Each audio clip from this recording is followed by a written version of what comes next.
വരുന്ന അവിടുത്തെ നടപടിക്രമങ്ങളുമായി ശക്തമായി മുന്നോട്ട് പോകും. നമുക്കതിനകത്ത് ദുഃഖമുണ്ടോ?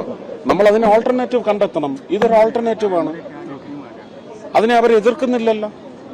പെരുമയെന്ന് പറയുന്നത് മന്നത്ത് അപ്പൂപ്പന്റെ നാമത്തിൽ സ്ഥാപിക്കപ്പെട്ട ഒരു മഹത്തായ സ്ഥാപനമാണ്.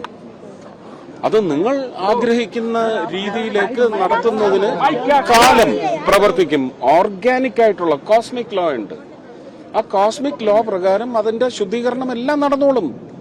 അതിപ്പോ ഇരിക്കുന്നവർ നടത്തിയെന്ന് വരും. ആവുന്നില്ലേ?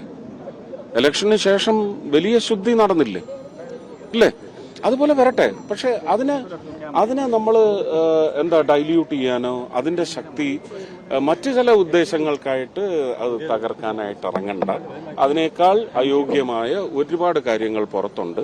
നിങ്ങൾ എല്ലാം ഒരേ തട്ടിൽ വെച്ച് നിങ്ങൾ ഭയങ്കര ചൂസ് ചെയ്യാൻ അല്ലേ?